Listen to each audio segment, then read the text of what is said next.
Winston despertou e se ajeitou na cadeira. Ele arrotou. O gin estava subindo de seu estômago. Seus olhos se reorientaram na página. Ele descobriu que enquanto ficou sentado sem fazer nada, ele também estava escrevendo como se fosse uma ação automática. E não era mais a mesma caligrafia apertada e constrangida de antes. Sua caneta havia deslizado voluptuosamente sobre o papel liso, imprimindo em letras maiúsculas, grandes e arrumadas: "Fora, grande irmão! Fora, grande irmão! Fora, grande irmão!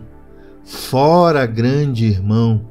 Fora, grande irmão!", várias vezes, preenchendo metade de uma página inteira. Ele não pôde deixar de sentir uma pontada de pânico. Isso era um absurdo, já que a escrita dessas palavras específicas não era mais perigosa do que o próprio ato de começar um diário. Mas por um momento ele foi tentado arrancar as páginas danificadas e abandonar completamente esse empreendimento. No entanto, ele não o fez, porque sabia que era inútil. Ele escreveu "Fora, grande irmão", ou se ele absteve-se de escrevê-lo, não faria diferença. Se ele continuasse com o diário, ou se ele não continuasse com ele, não faria diferença. A polícia do pensamento pegaria do mesmo jeito, da mesma forma. Ele tinha cometido e teria cometido, mesmo que nunca tivesse colocado caneta no papel, o crime essencial que continha todos os outros em si mesmo. Um crime de pensamento, como era conhecido. Um crime de pensamento não era uma coisa que pudesse ser ocultada para sempre.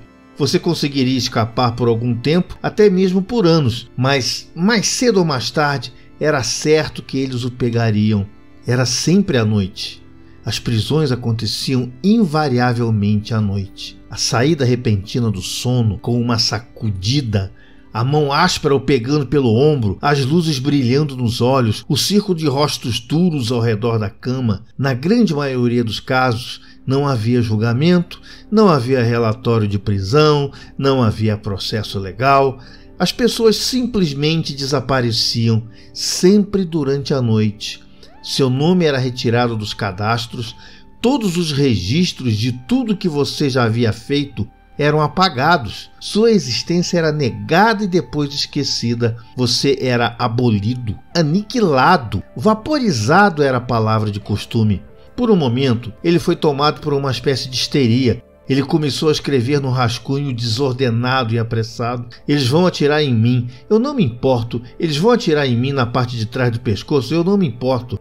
Fora, grande irmão, eles sempre atiram em você na parte de trás do pescoço, eu não me importo. Fora, grande irmão."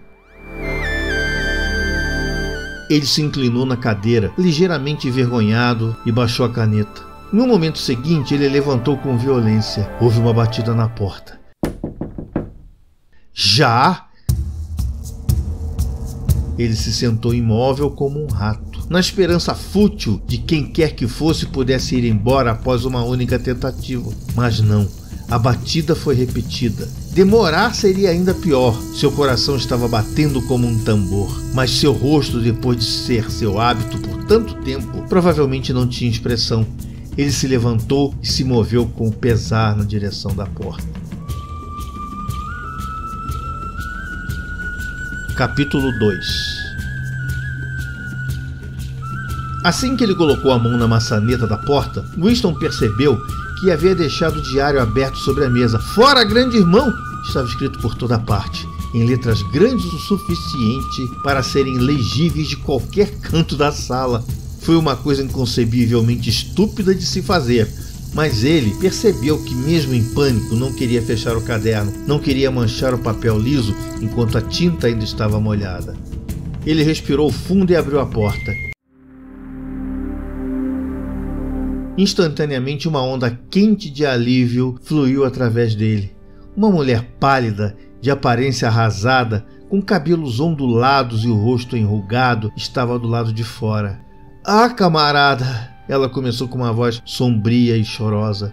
"Achei mesmo ter ouvido você entrar. Você acha que poderia passar lá em casa e dar uma olhada na pia da nossa cozinha?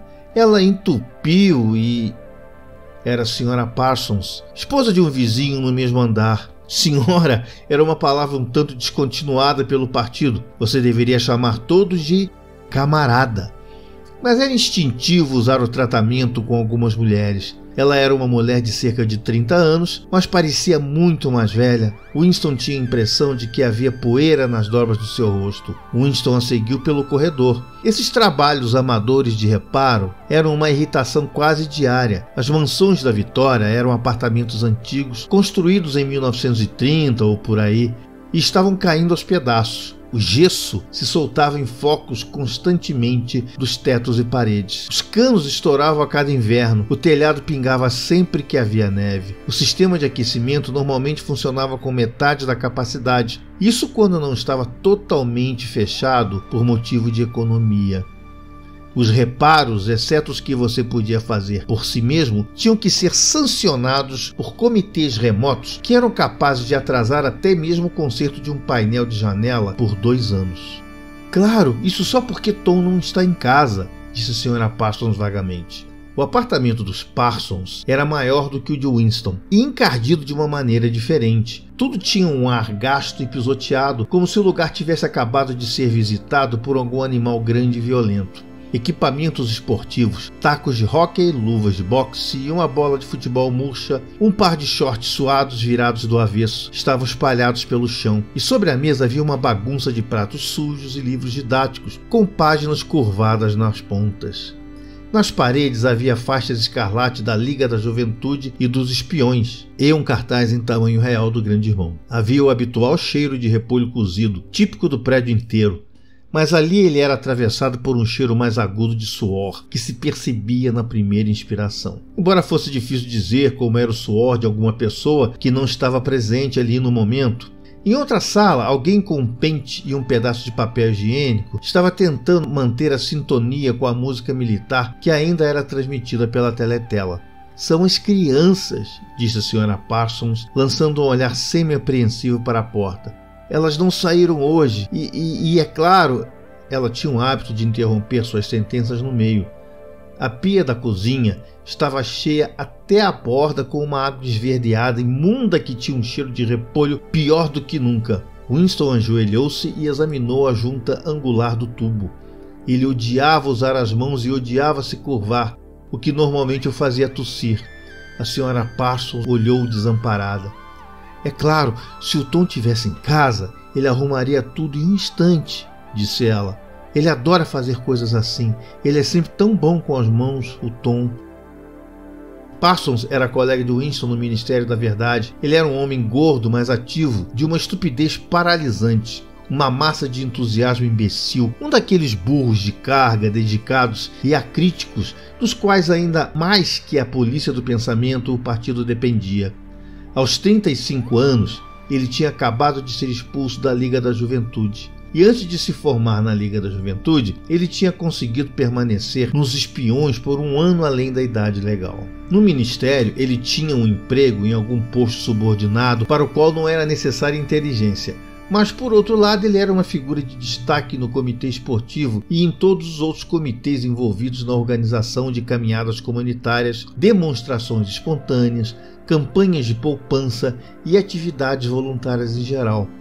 Ele o informava com orgulho discreto, enquanto fumava seu cachimbo, que ele tinha aparecido no centro comunitário todas as noites nos últimos 4 anos. um cheiro avassalador de suor, uma espécie de testemunho inconsciente do cansaço de sua vida, o seguia por onde quer que ele fosse e ficava atrás dele mesmo depois que ele tivesse saído. "Você tem uma chave de porcas?" disse Winston, mexendo com a porca na articulação angular. "Uma chave de porcas?" disse a Sra. Parsons, tornando-se imediatamente invertebrada. "Não sei, tenho certeza, talvez as crianças." Houve um pisoteio de botas e outra explosão no pente, enquanto as crianças irromperam na sala de estar. A Sra. Parsons trouxe a chave. Winston soltou a água e removeu com repugnância o coágulo de cabelo humano que havia bloqueado o cano.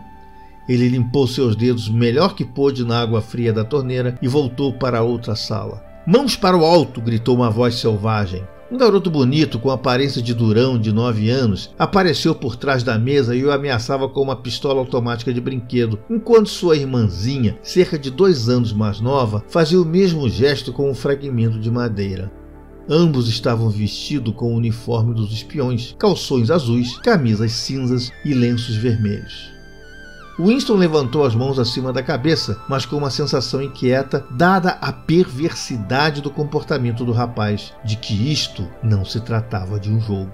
"Você é um traidor!" gritou o garoto. "Você é um criminoso do pensamento! Você é um espião eurasiático! Vou atirar em você! Vou vaporizar você! Vou mandar você para as minas de sal!"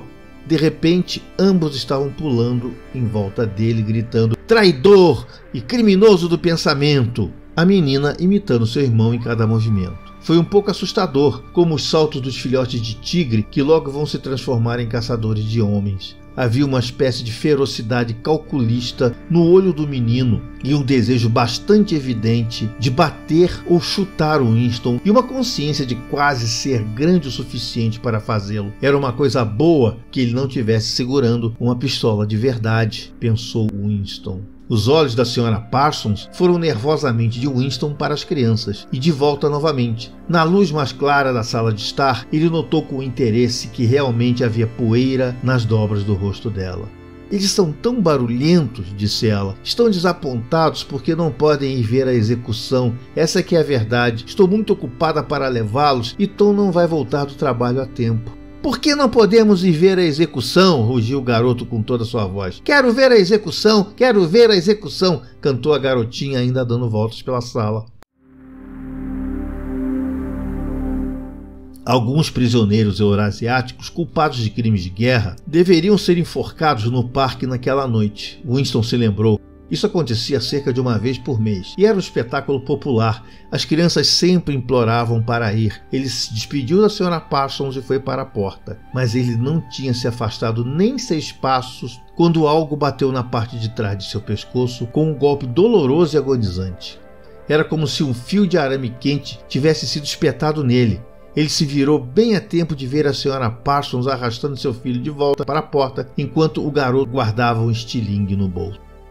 "Goldstein!" gritou o garoto, enquanto a porta se fechava sobre ele.